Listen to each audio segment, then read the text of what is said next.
Shalom, jemaat yang dikasihi Tuhan.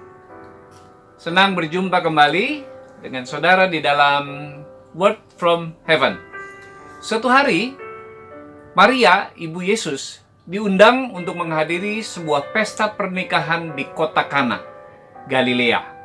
Kota Kana letaknya bersebelahan dengan kota Nazaret, tempat Maria, Yusuf, dan Tuhan Yesus tinggal. Alkitab berkata, Yesus diundang juga ke pesta pernikahan itu, dan dia hadir di sana bersama dengan murid-muridnya.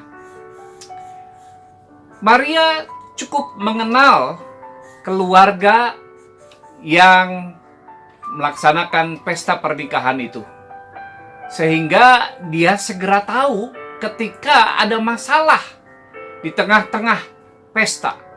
Mereka kekurangan anggur. Anggur adalah suguhan pesta untuk para tamu yang hadir. Dan anggur yang terbaik biasanya adalah anggur yang sudah disimpan di atas 10 tahun umurnya. Tidak ada yang menjual anggur dalam waktu yang segera untuk diperoleh bagi mereka. Sehingga itu merupakan masalah besar. Tidak ada jalan keluar yang bisa memberikan solusi bagi persoalan mereka saat itu. Tapi Maria tahu apa yang harus dia lakukan.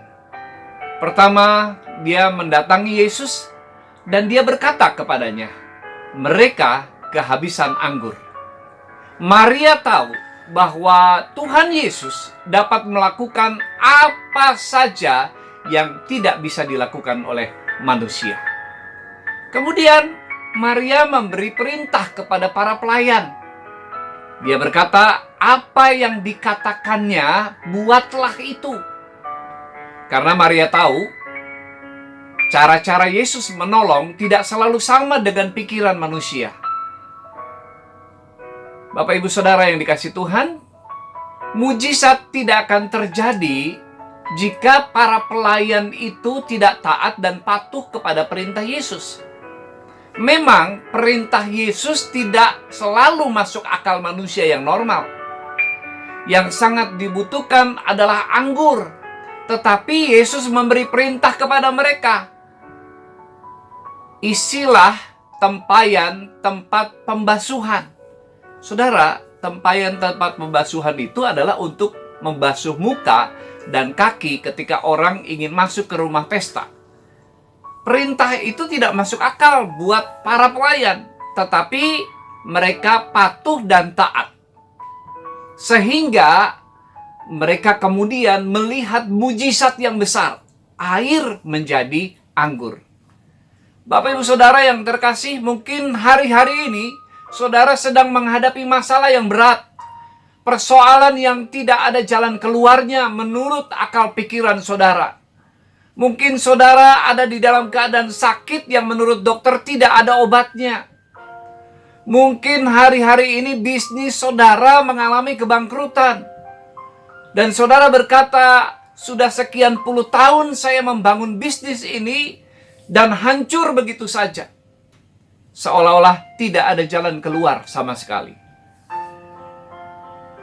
Saya ingin beritahu saudara, jadilah seperti pelayan yang patuh dan taat kepada perintah Tuhan.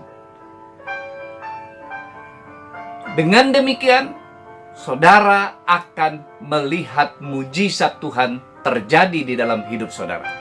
Mulailah membaca firman Tuhan dan taatilah setiap perintah Tuhan yang ada di dalamnya. Jika itu tidak masuk akal, tetaplah lakukan. Saudara, ada sebuah tips buat saudara. Jika logika saudara mematikan iman, maka matikanlah logika saudara, sehingga dengan iman saudara dapat melihat mujizat. Sebab Yesaya 55 ayat 8 berkata, jalan Tuhan bukan jalan kita, pikirannya bukan pikiran kita. Maukah saudara mengalami mujizat? Taatlah pada firman Tuhan. Tuhan memberkati. Mari kita berdoa.